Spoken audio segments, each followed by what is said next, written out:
Hi everybody, this is Janice. Welcome to my channel. Today I am unboxing the We Are Memory Keepers Word Punch Board. Yes, I am in to the party. In fact, you know what? Let's do an experiment. Leave me a comment in the description or in the comment box below. Do you own this tool? If so, do you use it? Do you love it? Do you hate it? Do you use it all the time? Or are you with me and still, or did you just get it or you don't have it yet? Let me know. I'm really curious to know. I feel like I'm the last one to the party as usual. But that's okay. That's just classic Janice. That's how I roll. Okay, so another thing that's classic about me is that I always want to figure out how I'm going to store something in my craft room before I purchase it. So I just kind of look around. I've been known to change my entire setup because I had to add one more thing or a new thing to my craft room, and so everything gets moved around. Not everything, but you know what I'm saying. It's like a substantial rearrangement of the room. And so with this, I was just kind of looking around my room and trying to figure out what would be the best way to do this. And I figured out that I could possibly use a pencil box from the Dollar Tree. But although that would work, I did figure out a different way, which you'll see in a little bit.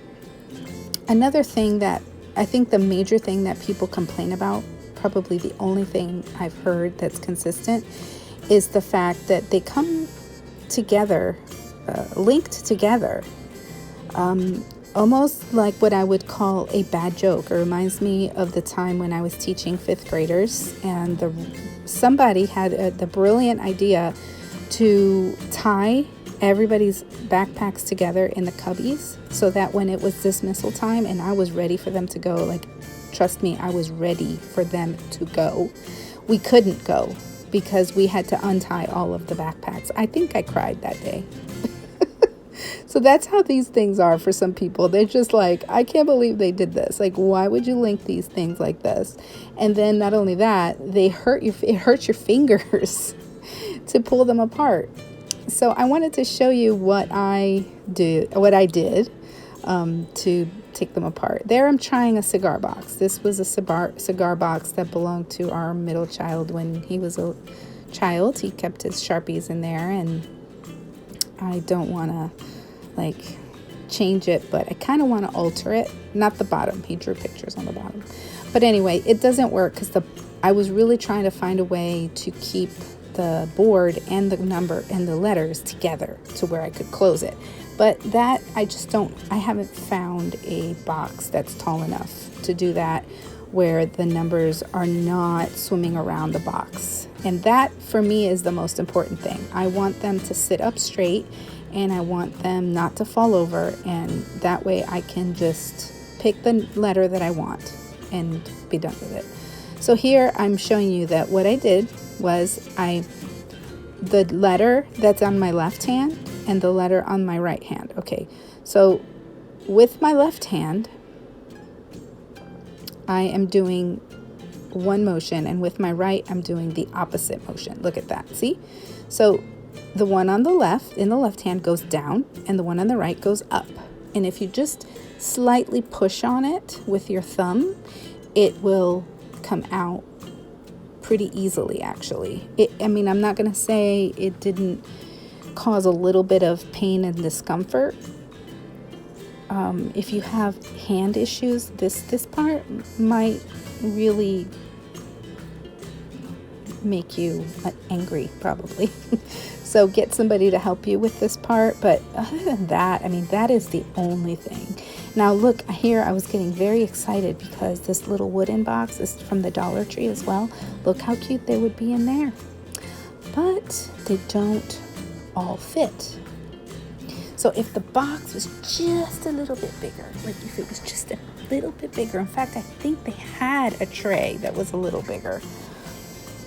But these boxes are perfect for memory decks cards. and that's why I have it. But I thought if it works, and so there I go. I'm just going on and, you know, push the one on the left down, push the one on the right up, and that's it. I thought I would record it because I'm never going to store them like that again. So that makes those little notches really useless. If it breaks off in the process, you didn't break something that's useful to the tool. Okay, so,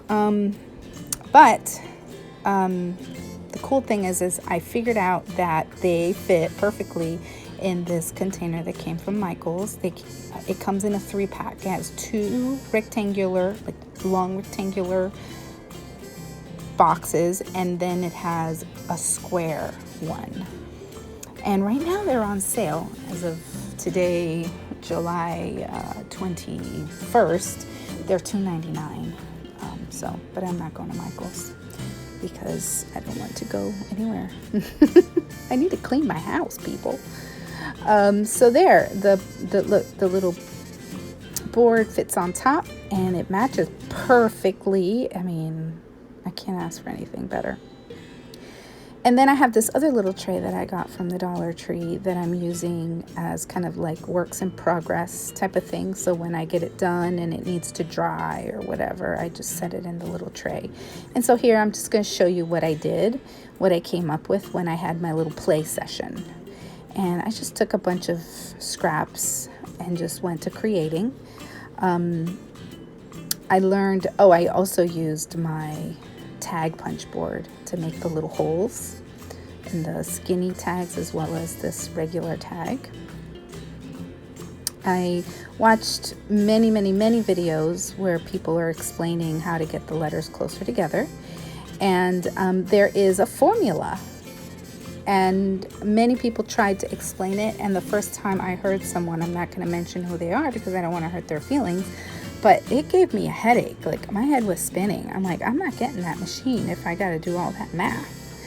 But recently, I watched somebody from Scotland, and I'll try to link her video down below if I can find it. She's so clever, and she was just so smart and very concise and wasn't tripping all over her words as she was doing it. And so it was very easy for me to understand, and it was like awesome. So here, another little embellishment that I made with, I used a scrap that I sewed together. And then there's my birthday card that I made for my cousin. It's not for her, it's for my box that contains all of my birthdays. I just keep adding them. I print these little photos 2x2 using Pick Stitch, and I just send it to Walgreens or send it to my house printer. And I just add the date, and then I put them in month order, and I just flip through them. So I'll just look, oh, it's July. Okay, whose birthday is coming up? And then that way I know I gotta send them a birthday card, or gotta get them a gift, or gonna have a party for them, or whatever it might be. But that's my beautiful cousin. We're like sisters.